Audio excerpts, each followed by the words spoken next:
ദൈവ തിരുനാമം വാഴ്ത്തപ്പെടുമാറാകട്ടെ. ആദിയിൽ സകലത്തെയും സൃഷ്ടിച്ച സർവവല്ലഭനായ ക്രിസ്തേശുവിൻ്റെ നിസ്തുല നാമത്തിൽ എഡിഫൈങ് തോട്ട്സിൻ്റെ എല്ലാ മാന്യ ശ്രോതാക്കൾക്കും എൻ്റെ സ്നേഹവന്ദനം. പിതാവായ ദൈവത്തിങ്കൽ നിന്നും കർത്താവായ യേശു ക്രിസ്തുവിൽ നിന്നും നിങ്ങൾക്ക് കൃപയും സമാധാനവും ഉണ്ടാകുമാറാകട്ടെ. ഉൽപ്പത്തിയിലെ ഉറവകൾ, സ്പ്രിങ്സ് ഓഫ് ജനസിസ് എന്ന തലക്കെട്ടിൽ ഉൽപ്പത്തി പുസ്തകത്തിൽ നിന്നുള്ള ഒരു വചന പഠന പരമ്പരയുടെ 16-ാമത്തെ ഭാഗത്തിലേക്ക് ഏവർക്കും സ്വാഗതം. ചില ആഴ്ചകൾക്ക് മുൻപ് നമ്മുടെ പഠനത്തിൻ്റെ 15-ാമത്തെ ഭാഗത്തിൽ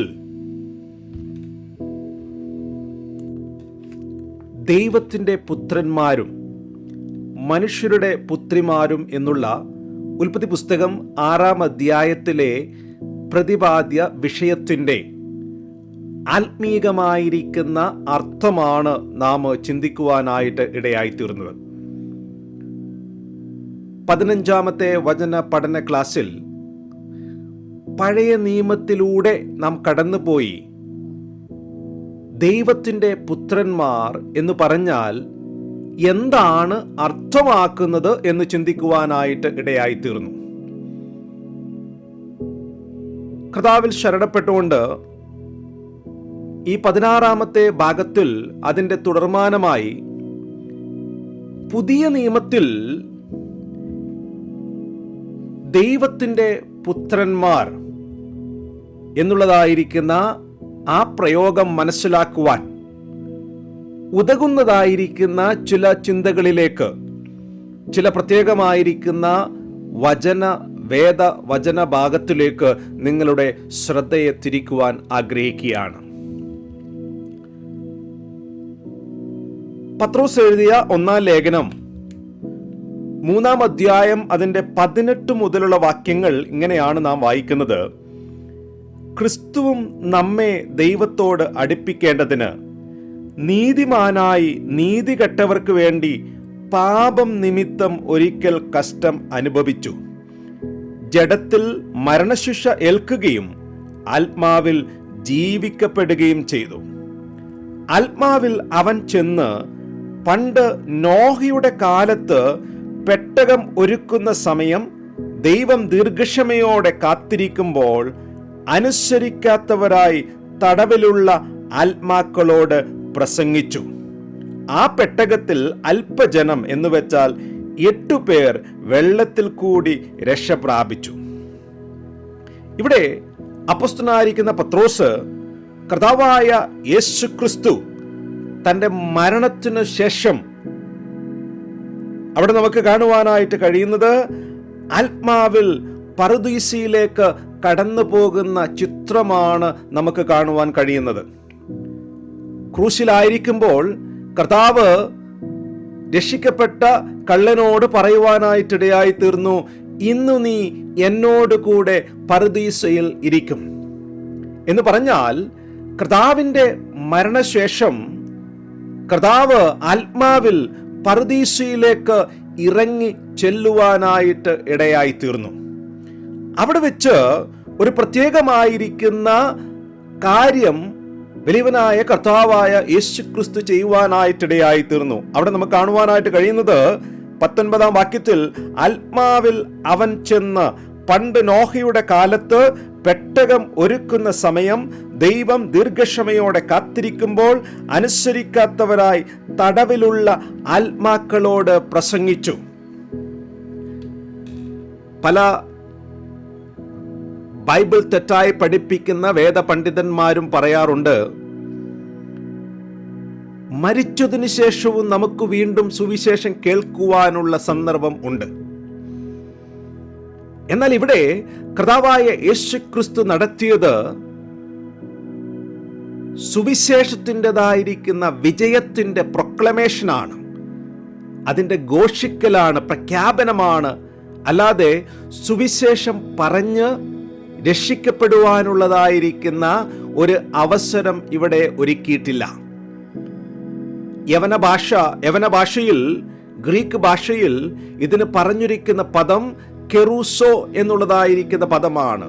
കെറൂസോ എന്നുള്ള പദത്തിന് രണ്ട് പ്രത്യേകമായിരിക്കുന്ന അർത്ഥങ്ങളാണ് കൊടുത്തിരിക്കുന്നത്. ഒന്ന്, പ്രസംഗിക്കുക; രണ്ട്, പ്രസിദ്ധമാക്കുക. Preach and proclaim. ഇവിടെ നമുക്ക് കർത്താവായ യേശുക്രിസ്തു അന്ന് നോഹയുടെ കാലത്ത് ദൈവത്തിൻ്റെ പുത്രന്മാര് മനുഷ്യരുടെ പുത്രിമാരെ വിവാഹം കഴിച്ച് ദൈവത്തിൻ്റെ പ്ലാനും പദ്ധതിയും അട്ടിമറിക്കുവാനുള്ള പിശാചിന്റെ തന്ത്രത്തിന് അടിമപ്പെട്ടു പോയപ്പോൾ ആ ജനത്തെ വലിയവനായ ദൈവം തടവിൽ ആക്കുവാനായിട്ട് ഇടയായി തീർന്നു. അങ്ങനെ അന്നു മുതൽ തടവിലുള്ള ആ ജനത്തോട് എന്ന് പറഞ്ഞാൽ കർത്താവിൻ്റെ കാൽവരി ക്രൂശിലെ വലിയ രക്ഷയുടെ പദ്ധതിയെ, സ്ത്രീയുടെ സന്തതി സർപ്പത്തിന്റെ തലയെ തകർക്കും എന്നുള്ള പ്രഖ്യാപനത്തെ, എന്നുള്ള വാക്തത്വത്തെ തകർക്കുവാൻ ശ്രമിച്ചതായിരിക്കുന്ന സാത്താന്റെ അനുസരണ വർത്തികളോട് ഇവിടെ തൻ്റെതായിരിക്കുന്ന വിജയത്തിൻ്റെ വലിയ പ്രഖ്യാപനം കർത്താവായ യേശുക്രിസ്തു നടത്തുന്ന ചിത്രമാണ് 3-ാം അധ്യായം 18-ാം വാക്യത്തിൽ നമുക്ക് കാണുവാനായിട്ട് കഴിയുന്നത്. അതുകൊണ്ട് തന്നെ ഇത് വളരെ അന്വർത്ഥമായിരിക്കുന്ന ഒരു കാര്യമാണ്. അത് നാം പ്രത്യേകിച്ച് മനസ്സിലാക്കേണ്ടത് ആവശ്യമാണ്. അത് കുറച്ചുകൂടി ക്ലിയർ ആയിട്ട് മനസ്സിലാക്കണമെങ്കിൽ പത്രോസ് തന്നെ എഴുതിയ 2-ാം ലേഖനം 2-ാം അധ്യായം 4-ാം വാക്യത്തിലേക്ക് കടന്നു വരേണ്ടതായിട്ട് ആവശ്യമാണ്. അവിടെ ഇങ്ങനെ നാം വായിക്കുന്നു: പാപം ചെയ്ത ദൂതന്മാരെ ദൈവം ആദരിക്കാതെ അന്ധതമസിന്റെ ചങ്ങലയിട്ട് നരകത്തിലാക്കി ന്യായവിധിക്കായി കാക്കുവാൻ ഏൽപ്പിക്കുകയും. ഇവിടെ പാപം ചെയ്ത ദൂതന്മാരെ പ്രത്യേകമായിരിക്കുന്ന ചങ്ങലയിലിട്ട് അഗാധ കൂപത്തിൽ അടച്ചിരിക്കുന്ന വലിയ ചിത്രമാണ് നമുക്ക് കാണുവാനായിട്ട് കഴിയുന്നത്. ലൂസിഫർ, പ്രധാന ദൂതനായിരിക്കുന്ന ലൂസിഫർ പാപം ചെയ്തപ്പോൾ ലൂസിഫറിനോട് ചേർന്ന് അനേക ദൂതന്മാരും പാപം ചെയ്യുവാനായിട്ടിടയായി തീർന്നു. എന്നാൽ ബൈബിളിൽ എവിടെയും ആ ദൂതന്മാരെ ചങ്ങലയിൽ ഇട്ടതായിട്ട് നമുക്ക് വായിക്കുവാൻ പറ്റുന്നില്ല. എന്നാൽ ഇവിടെ ചില ദൂതന്മാരെ ചങ്ങലയിൽ നിത്യമായ ന്യായവിധിക്കായിട്ട് അഴിച്ചുവിടാത്ത, സ്വാതന്ത്ര്യമില്ലാത്ത ചങ്ങലയിൽ ഇട്ടിരിക്കുന്നു എന്ന് പത്രോസ് പറയുകയാണ്. എന്താണ് അത് അർത്ഥമാക്കുന്നത്? ഈ ദൂതന്മാര് എന്തോ പ്രത്യേകമായിരിക്കുന്ന പാപം ചെയ്യുവാനായിട്ട് ഇടയായി തീർന്നു. അതുകൊണ്ടാണ് ഇവർക്ക് പ്രത്യേകമായിരിക്കുന്ന ന്യായവിധി ദൈവം കൊടുത്തിരിക്കുന്നത്. കുറച്ചുകൂടെ വ്യക്തമായിട്ട് അത് നമുക്ക് മനസ്സിലാകണമെങ്കിൽ നമ്മൾ വീണ്ടും യൂദയുടെ ലേഖനത്തിലേക്ക് കടന്നു വരേണ്ടത് ആവശ്യമാണ്. യൂദയുടെ ലേഖനം അതിൻ്റെ 6-ാം വാക്യത്തിൽ നമുക്കിങ്ങനെ കാണുവാനായിട്ട് കഴിയുകയാണ്: തങ്ങളുടെ വാഴ്ച കാത്തുകൊള്ളാതെ സ്വന്തം വാസസ്ഥലം വിട്ടുപോയ ദൂതന്മാരെ മഹാദിവസത്തിന്റെ വിധിക്കായി എന്നേക്കുമുള്ള ചങ്ങലയിട്ട് അന്ധകാരത്തിൻ കീഴിൽ സൂക്ഷിച്ചിരിക്കുന്നു. ഇവിടെ നമുക്ക് കാണുവാനായിട്ട് കഴിയുന്നത് യൂദയും അതേ കാര്യം തന്നെ പത്രോസിനോട് ചേർന്ന് പറയുകയാണ്. സ്വന്തം വാസസ്ഥലം വിട്ടുപോയ ദൂതന്മാരെ മഹാദിവസത്തിന്റെ വിധിക്കായി എന്നേക്കുമുള്ള ചങ്ങലയിട്ട് അന്ധകാരത്തിൻ കീഴിൽ സൂക്ഷിച്ചിരിക്കുന്നു. നമുക്കറിയാം, സാത്താനോട് കൂടെ പാപം ചെയ്തതായിരിക്കുന്ന ദൂതന്മാരെ ദൈവം ഒരിക്കലും ചങ്ങലയിട്ട് സൂക്ഷിച്ചിട്ടില്ല. അവരെ ഇപ്പോൾ സ്വതന്ത്രരായി വിട്ടിരിക്കുകയാണ്. മഹാദിവസത്തെ ന്യായവിധിക്കായിട്ട് അവരെ സ്വതന്ത്രരായി വിട്ടിരിക്കുകയാണ്. എന്നാൽ ഈ ദൂതന്മാരെ ആ സ്വാതന്ത്ര്യം പോലും കൊടുക്കാതെ ന്യായവിധിയുടെ ചങ്ങലയിൽ ദൈവം ഇപ്പോഴേ ആക്കിയിരിക്കുകയാണ് എന്ന് പത്രോസും യൂദയും നമുക്ക് എഴുതി നൽകിയിരിക്കുകയാണ്. യൂദ അതിന് പറയുന്നതായിരിക്കുന്ന കാരണമെന്ന് പറയുന്നത് തങ്ങളുടെ വാഴ്ച കാത്തുകൊള്ളാതെ, ഇംഗ്ലീഷ് കുറച്ചുകൂടി ക്ലിയർ ആണ്, angels who did not keep their own domain, own dwelling എന്ന് പറഞ്ഞാൽ ദൈവം അവർക്ക് നൽകിയതായിരിക്കുന്ന വലിയ സ്ഥാനം കാത്തുകൊള്ളാതെ ആ സ്ഥാനം വിട്ട് പാപം ചെയ്തതായിരിക്കുന്ന ദൂതന്മാരെ ദൈവം നിത്യ ചങ്ങലയിൽ സൂക്ഷിച്ചിരിക്കുകയാണ് എന്ന് ഇവിടെ നമുക്ക് കാണുവാനായിട്ട് കഴിയും. അതിൽ നിന്ന് തന്നെ നമുക്ക് മനസ്സിലാക്കുവാനായിട്ട് കഴിയുന്നതായിരിക്കുന്ന വലിയ സത്യമെന്ന് പറയുന്നത്, സാത്താനെയും അവന്റെ ദൂതന്മാരെയും ദൈവം ഇപ്പോൾ സ്വാതന്ത്ര്യരായി വിട്ടിരിക്കുന്നു എങ്കിലും ഈ പ്രത്യേകമായിരിക്കുന്ന പാപം ചെയ്തതായിരിക്കുന്ന, അഥവാ ഉൽപ്പത്തി പുസ്തകം 6-ാം അധ്യായത്തിൽ ദൈവം തൻ്റെതായിരിക്കുന്ന ഉദ്ദേശത്തിനായിട്ട് സ്വർഗീയ ദൂതന്മാരെ മനുഷ്യ രൂപമെടുക്കുവാൻ, മനുഷ്യ ശരീരമെടുക്കുവാനായിട്ട് ദൈവം അനുവദിച്ചപ്പോൾ ആ ദൂതന്മാര് ആ ശരീരത്തോടെ മനുഷ്യപുത്രിമാരെ വിവാഹം ചെയ്ത് സാത്താന്റെ പ്രലോഭനത്തിന് അടിമപ്പെട്ട് ദൈവത്തിന് വിരോധമായിട്ട് പാപം ചെയ്യുവാനായിട്ട് ഇടയായി തീർന്നപ്പോൾ ആ ദൂതന്മാരെ നിത്യചങ്ങലയിൽ ഇട്ടിരിക്കുന്നു. അങ്ങനെയുള്ളതായിരിക്കുന്ന ആത്മാക്കളോടാണ് കർത്താവ് മരണത്തിനു ശേഷം ആത്മാവിൽ കടന്നു ചെന്ന് തൻ്റെ വിജയം, അല്ലെങ്കിൽ ക്രൂശിന്റെ വിജയം, സുവിശേഷത്തിന്റെ വിജയം, സ്ത്രീയുടെ സന്തതിയുടെ വിജയം അറിയിക്കുവാനായിട്ട് ഇടയായി തീർന്നത്. ഈ 3 ഭാഗങ്ങളിൽ നിന്ന് നമുക്ക് വളരെ വ്യക്തമായിട്ട് ഒരു കാര്യം മനസ്സിലാക്കുവാനായിട്ടിടയായി തീരുന്നു. ഒരു കൂട്ടം ദൂതന്മാര് പ്രത്യേകമായിരിക്കുന്ന എന്തോ പാപം ചെയ്യുവാനും ആ ദൂതന്മാരെ കർത്താവ് ദൈവം നിത്യമായിരിക്കുന്ന ചങ്ങലയിൽ ഇടുവാനും ഇടയായി തീർന്നിരിക്കുകയാണ്. അതുകൊണ്ട് തന്നെ നമുക്ക് പ്രത്യേകമായിട്ട് അത് മനസ്സിലാക്കുവാനായിട്ട് കഴിയും. ഈ ദൂതന്മാര്, അല്ലെങ്കിൽ ഈ ദൂതന്മാര് ഉൽപ്പത്തി പുസ്തകം 6-ാം അധ്യായത്തിൽ പറഞ്ഞിരിക്കുന്നതായിരിക്കുന്ന ആ വലിയ പാപം ചെയ്യുവാനായിട്ട് ഇടയായി തീർന്നു. പുതിയ നിയമത്തിൽ കർത്താവ് പറഞ്ഞിരിക്കുന്ന ഒരു വാക്യത്തിൽ കൂടെ ചിന്തിക്കുവാനായിട്ട് ആഗ്രഹിക്കുകയാണ്. മത്തായി സുവിശേഷം 22-ാം അധ്യായം 30-ാം വാക്യം. വളരെ ശ്രദ്ധയോടെ ഈ വാക്യം ശ്രദ്ധിക്കുക. കാരണം അനേകർക്ക് ഉള്ളതായിരിക്കുന്ന ചോദ്യം ഈ വാക്യത്തിലുണ്ട്. മത്തായി 22:30 വാക്യം.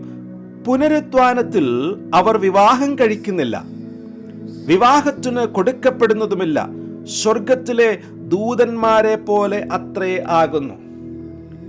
ഇവിടെ നമുക്ക് കാണുവാനായിട്ട് കഴിയുന്നത്, പുനരുത്ഥാന ശരീരത്തിൽ ദൂതന്മാര് എങ്ങനെയായിരിക്കുന്നുവോ അതുപോലെ നാമും വിവാഹത്തിന് കൊടുക്കുന്നവരോ എടുക്കുന്നവരോ അല്ലാത്തവർ ആയിരിക്കും എന്ന് ഇവിടെ കർത്താവ് പറയുകയാണ്. അതിന്റെ അർത്ഥം എന്താണ്? പലരും ചിന്തിക്കുന്നത് ഈ വാക്യത്തിന്റെ അടിസ്ഥാനത്തിൽ ഉൽപ്പത്തി പുസ്തകം 6-ാം അധ്യായത്തിൽ പറഞ്ഞിരിക്കുന്നത് ദൂതന്മാർ ആകുവാൻ ഒരു സാധ്യതയും ഇല്ല എന്നുള്ളതാണ്. കാരണം ഇവിടെ ദൂതന്മാര് വിവാഹം കഴിക്കുന്നില്ല, വിവാഹത്തിന് കൊടുക്കപ്പെടുന്നതുമില്ല. അത് രണ്ടും ദൂതന്മാർക്ക് കഴിയുകയില്ല എന്ന് കർത്താവ് തന്നെ പറയുവാനായിട്ടിടയായി തീർന്നു. എന്നാൽ എന്നൊരു ശ്രദ്ധിക്കുന്നതായിരിക്കുന്ന പ്രിയമുള്ളവരെ, ആ വാക്യം ഒന്ന് വളരെ ശ്രദ്ധയോടുകൂടെ വായിക്കുക. അതിന്റെ അവസാന ഭാഗത്തിൽ ഇങ്ങനെയാണ് പറയുന്നത്, സ്വർഗത്തിലെ ദൂതന്മാരെ പോലെ അത്രേ ആകുന്നു. അത് വളരെ പ്രധാനപ്പെട്ടതായിരിക്കുന്ന ഒരു പദമാണ്. ഇവിടെ കർത്താവ് അവർ ദൂതന്മാരെ പോലെ ആകുന്നു എന്നല്ല പറഞ്ഞത്, മറിച്ച് സ്വർഗത്തിലെ ദൂതന്മാരെ പോലെ ആകുന്നു എന്ന് പറഞ്ഞിരിക്കുകയാണ്.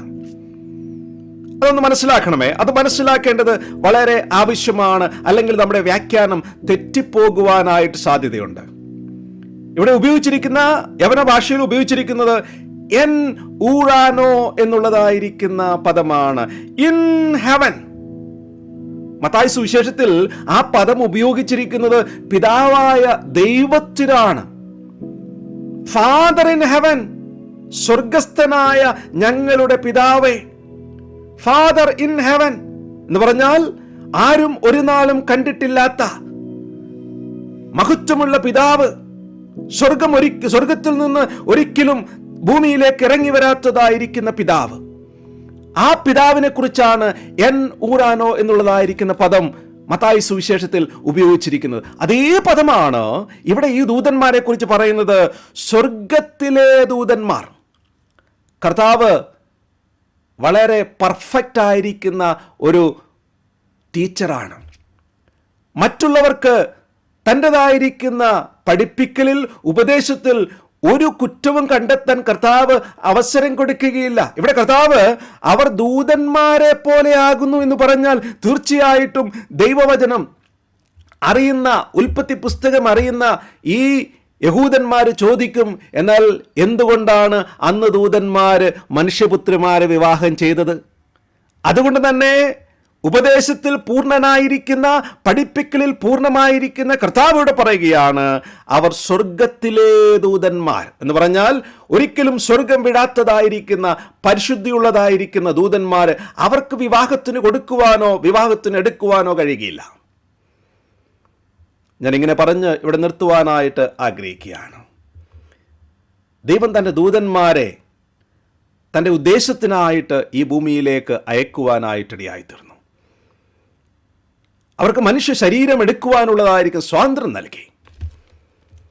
എന്നാൽ ആ ദൂതന്മാർ, യൂദാ തൻ്റെ ലേഖനത്തിൽ പറയുന്നത് പോലെ, തങ്ങളുടേതായിരിക്കുന്ന വാസസ്ഥലം, തങ്ങളുടേതായിരിക്കുന്ന സ്ഥാനം വിട്ട് പാപം ചെയ്യുവാനായിട്ടിടയായിത്തീർന്നു. അവരെ നിത്യചങ്ങലയിൽ ദൈവം നിത്യന്യായവിധിക്കായിട്ട് വെച്ചിരിക്കുകയാണ്. പ്രിയമുള്ള ദൈവമക്കളെ, കർത്താവായ യേശുക്രിസ്തുവിലൂടെ പിതാവായ ദൈവം നമുക്ക് വലിയൊരു സ്ഥാനം നൽകിയിരിക്കുകയാണ്. നമ്മളെ സ്വർഗസ്ഥലങ്ങളിൽ ഇരുത്തിയിരിക്കുകയാണ്. നമുക്ക് നമ്മുടെ സ്ഥാനം അത് വളരെ പരിശുദ്ധിയോടെ സൂക്ഷിക്കാം. ദൈവനാമത്തിനായിട്ട് നിലനിൽക്കാം. ദൈവം ഈ വചനങ്ങളാൽ നമ്മെ അനുഗ്രഹിക്കുമാറാകട്ടെ.